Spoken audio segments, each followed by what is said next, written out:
Hello, good morning, my dear students of class 9.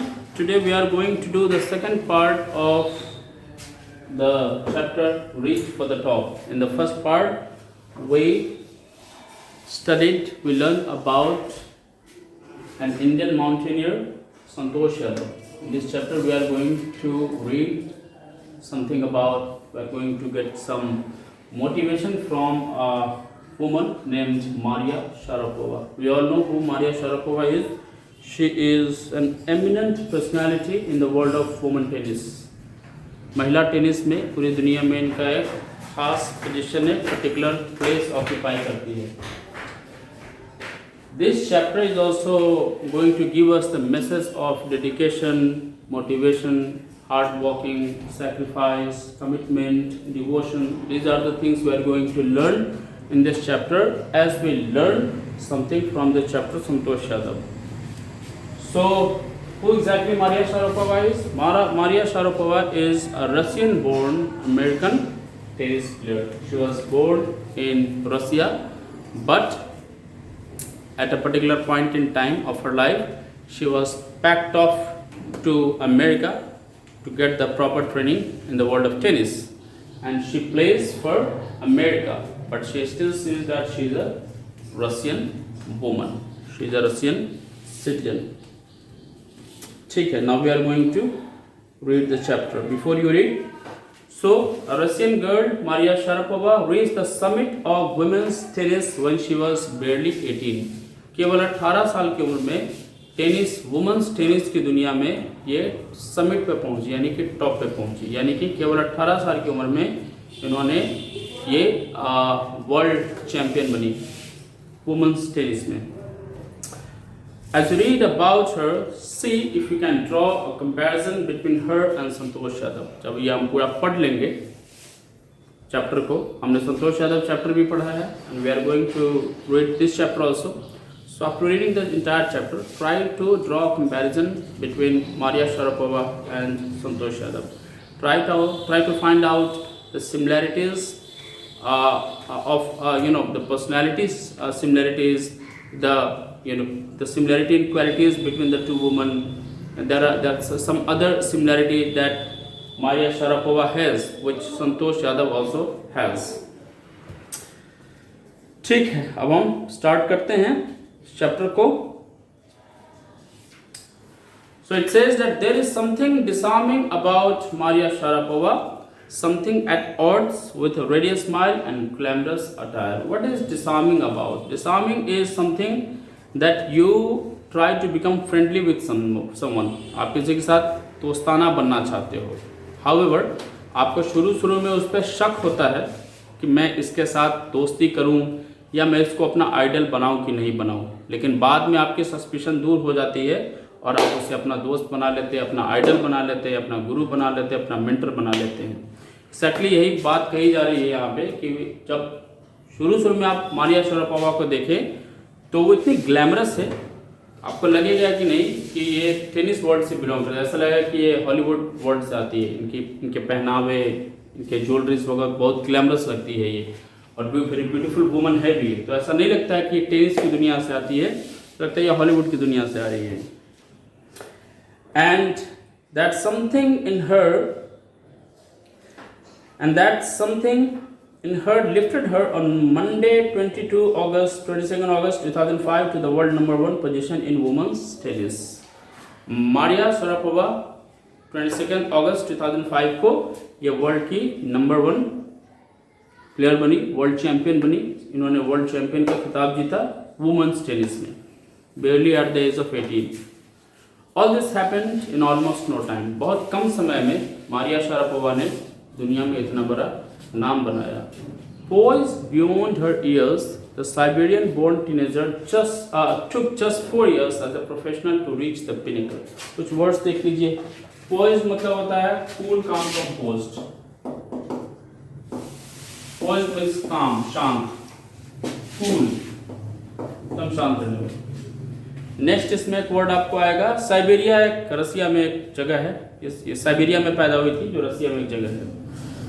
Teenager मतलब बच्ची, और pinnacle means top, pinnacle means top, summit, apex, zenith, ये सारे word है synonyms के, टॉप पे पहुंचना। तो ये बिल्कुल ही बचपन से ही ये पॉइज्ड गर्ल रही है, वो बहुत कूल, काम, कंपोज्ड रही है, शांत स्वभाव, शांत नेचर की ये वुमन रही है। और इनका जन्म साइबेरिया में हुआ था और ये अपने प्रोफेशनल यानी कि टेनिस की दुनिया में ये टॉप पे पहुंची बहुत ही छोटी सी उम्र में, ठीक 4 साल के बाद। इनको 4 साल टोटल लगे कुल मिलाकर के, इनके ट्रेनिंग का पीरियड और इनके अचीवमेंट के पीरियड में 4 इयर्स का डिफरेंस था। 4 साल इनकी लंबी ट्रेनिंग चली टेनिस की दुनिया में और फिर ये फाइनली टेनिस की दुनिया की वुमेन्स कंपटीशन की ये बादशाह बन गई। However, the rapid ascent in a fiercely competitive world began 9 years before, with a level of sacrifice few children would be prepared to endure. Ascent means rise. A-S-C-E-N-T. Ascent means होता है rise. Ascending order, descending order. Ascent means rise करना. Fiercely means very horrible. Fiercely means horrible, भयानक।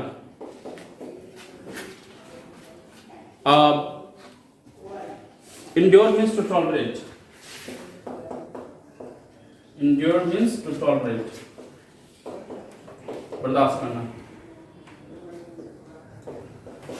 इस line से writer कहने की कोशिश कर रहे हैं कि ये जो रैपिड राइज हुई है, ये जो एक अचानक से इनकी लाइफ में जो ये अचीवमेंट आया है वर्ल्ड नंबर 1 खिताब का, एक हॉरिबल कॉम्पिटिटिव वर्ल्ड में, एक ऐसी दुनिया में जहां कंपटीशन ही कंपटीशन है।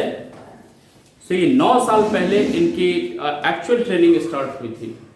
9 इयर्स बैक, 9 साल पहले इनकी एक्चुअल ट्रेनिंग स्टार्ट हुई थी एक कॉम्पिटिटिव वर्ल्ड में। और जो इनकी सेक्रीफाइस थी, जो इनका डिवोशन था, जिस तरह इन्होंने सेक्रीफाइस किया अपनी लाइफ में अचीव करने के लिए, बहुत कम ही ऐसी वुमन होगी जो उतने सेक्रीफाइस को टॉलरेट कर पाएगी, इंड्योर कर पाएगी। Little Maria had not yet celebrated her 10th birthday when she was packed off to train in the United States. उन्होंने भी अपना 10th बर्थडे भी सेलिब्रेट नहीं किया था, यानी कि 10 साल की भी नहीं हुई थी जब इनको रसिया से फाइनली पैक करके भेज दिया गया। कहाँ? अमेरिका में। किस लिए? टेनिस की ट्रेनिंग के लिए। The trip to Florida with her father Yuri, उनके फादर का नाम है Yuri, launched her on the path to success and stardom.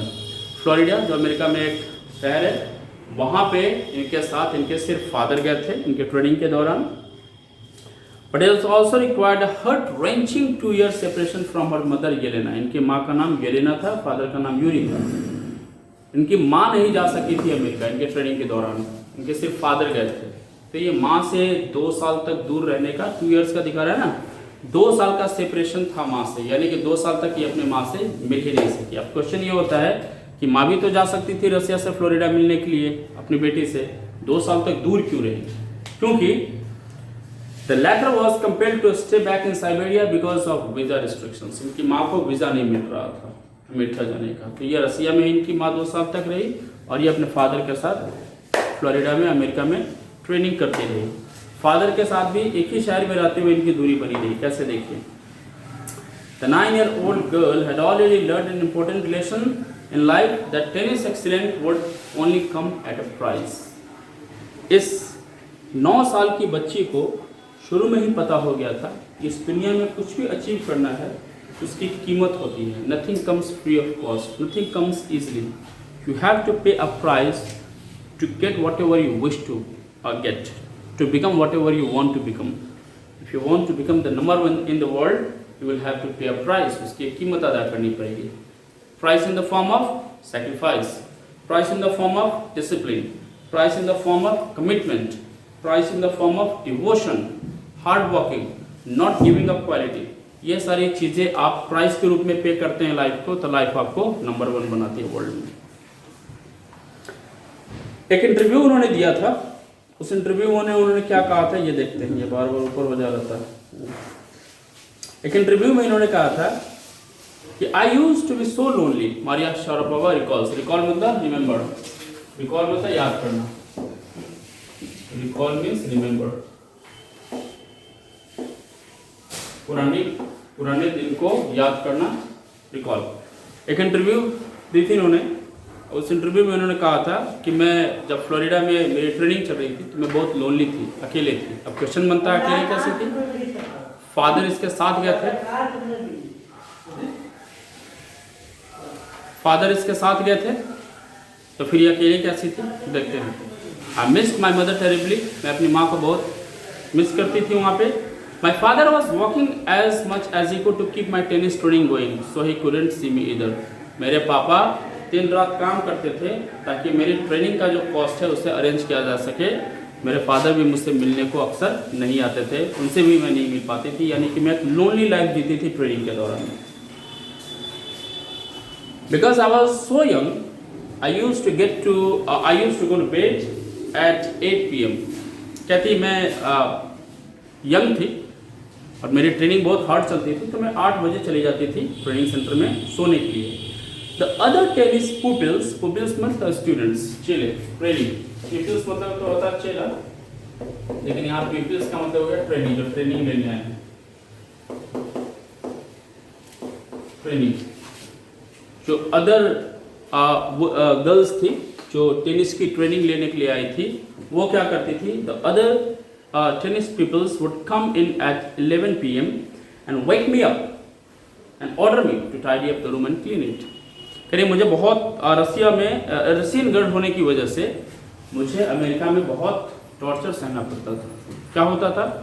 जो इनके ट्रेनिंग सेंटर में जो इनके साथ और भी अदर टेनिस ट्रेनिंग जो थी वो इनके साथ बहुत बुरा व्यवहार करती थी। कैसे? ये 8 बजे सो जाती थी ट्रेनिंग लेके अपना, और 11 बजे रात को अदर पीपल्स आती थी, अदर लड़कियाँ आती थी और इन्हें उठा के कहती थी कि उठो और पूरा कमरा साफ करो। टॉर्चर किया जाता था उन्हें वहाँ पे। Instead of letting that depress me, I became more quietly determined and mentally tough। अब जो लड़कियाँ, जो अमेरिकन लड़कियाँ थी जो बहुत ही बुरा बिहेव करती थी मारिया शारापोवा के साथ, उस बिहेवियर को इन्होंने अपने दिल पे नहीं लिया, बल्कि उस बिहेवियर की वजह से इनके अंदर स्ट्रेंथ आई कि मुझे इस सिस्टम से भी फाइट करना है, इन सारे सिस्टम से फाइट करते हुए मुझे नंबर 1 बनना है।